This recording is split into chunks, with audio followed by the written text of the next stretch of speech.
12:43 a.m. in the morning. My wife did not vote until around 8:30 in the evening.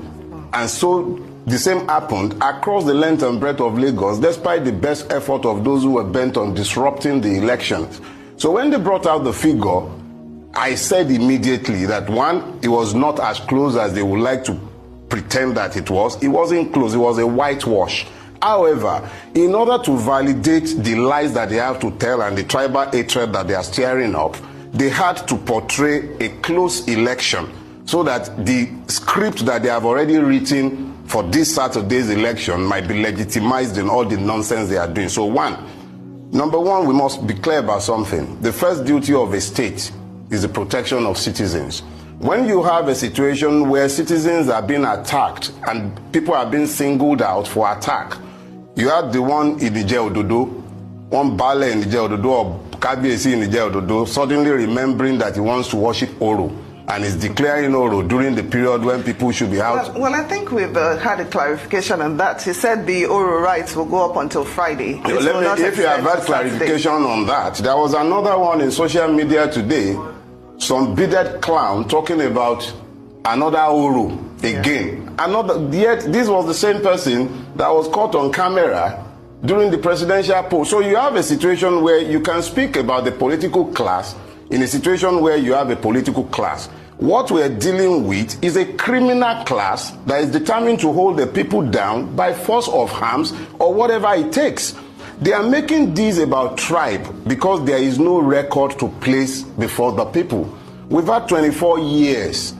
24 years. My people have a proverb. They say, "Iṣẹ́ tó ṣe ọmọ lógún ọdún, ìyà tó jẹ ọmọ lọ́gbọ̀n oṣù. Tíṣẹ́ òun ò bá pa ọmọ, ó yẹ kó dẹ̀yìn lẹ́yìn ọmọ." Okay, well, we are going to have to temper our language a bit. Let's temper our language a bit. Don't worry.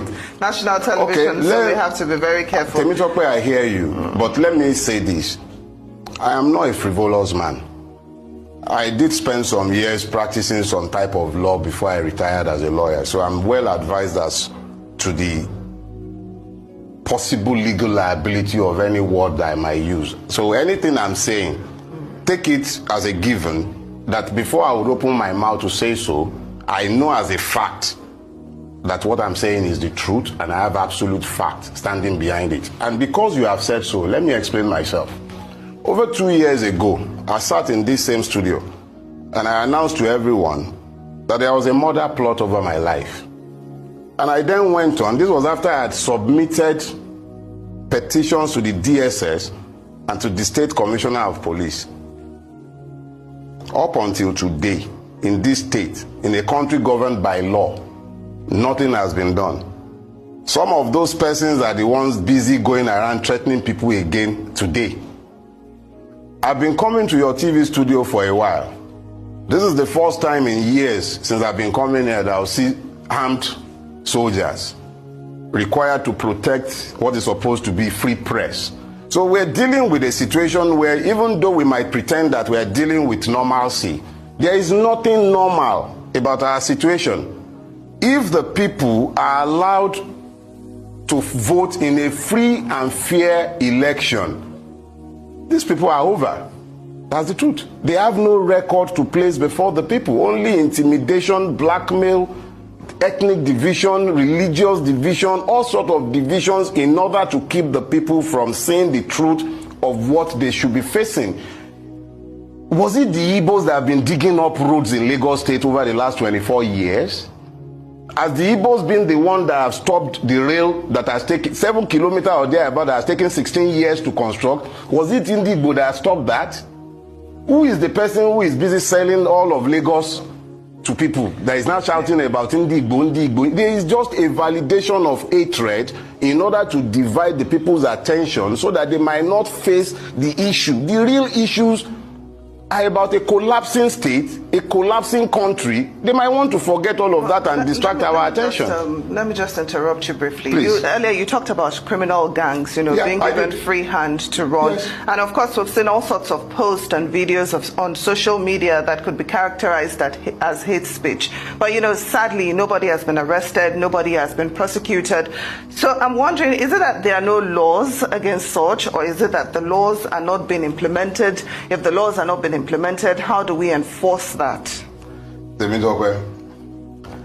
I've been shouting for years, in pretty much the same seat, talking about the fact that we are not a country governed by law, and that we are a country governed by impunity. That our policemen pretend to uphold the law, but they know that they dare not uphold the laws. If they tried it, their political masters will end up in prison cells. So what you end up having is the administration of impunity, and that is what governs Nigeria. So these people you call criminal gangs, that I will also call criminal gangs, they are not really criminal gangs in the classic sense. They are part and parcel of the governance process of Lagos State and practically the whole of Nigeria. Because you were there, people saw pictures. There, right there in broad daylight, policeman standing, the evidence of the state. In Yoruba language, you call policemen Olopa. Olopa actually emanates from the person who carries the staff of office. The Oba staff of office is insignia and authority. So in the Yoruba's mind, the Olopa is the symbol and representation of the state. You saw policemen at multiple locations standing aside while thugs, quote and unquote, we call them thugs, but they are not thugs. These are stakeholders in the governance of the state. The BBC had a documentary where they had MC Mushroom Pikin calling governor. That is what we are all pretending we do not see. And that is what they are hiding behind the hatred that they are stirring up all over the place. So you and I will call them gangs, because that tickles our fancy and it helps us to deodorize those who wear bow ties, wear suits, wear agbada, sit down in your studio and speak Dogon Turenchi to cover up for those who are carrying guns and are threatening everybody else's peace. The reality is that they are not criminal gang in the true sense of it. They are part and parcel of the governance of Lagos State and have been for the last 24 years.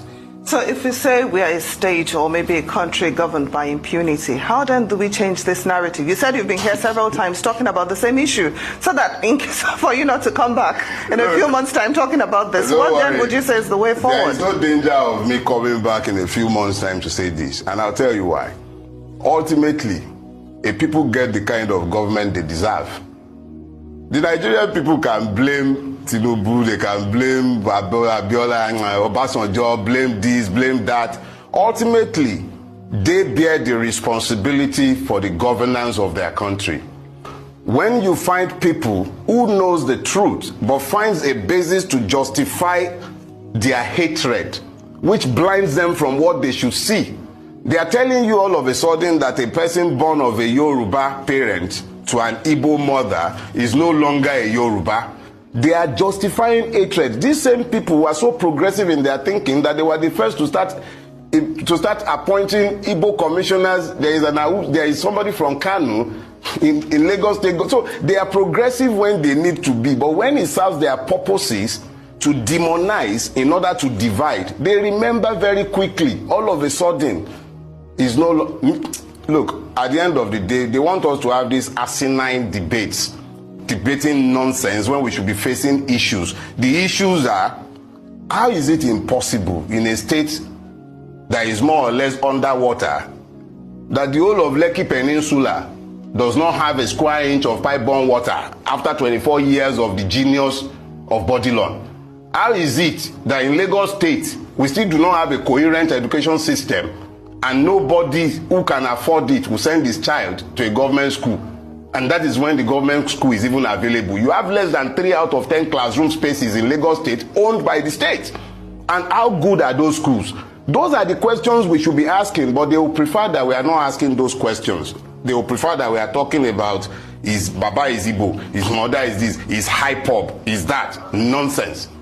Those are the distractions, and it is up to the people to either allow themselves to switch on their brains and decide what is in their own enlightened selfish interest, or they continue to allow their enemies to point at their enemies for them. I have made up my own mind. When all this is over, Nigerians will live with the consequences of their choices, because at the end of the day, even where they did not choose, such as the last election, where we chose across the country in overwhelming numbers, they have started applying tribal and ethnic sentiments in order to divide what was a nationwide cohesive mandate and divide it to portray it as an ethnic agenda. And Nigerians are the ones who are receiving it in spite of what they know. So it's really, you can, if you set yourself on fire, the blind still wouldn't see. So what's the point? I hate to say this, but they say when the Agama fell from on top of the Iroko tree, he beat his head. He said, yes, I have tried. It shall be said that I did my best, so don't worry. It's unlikely you'll find me in your studio. I'll go and take care of my wife and my children and face my own business after.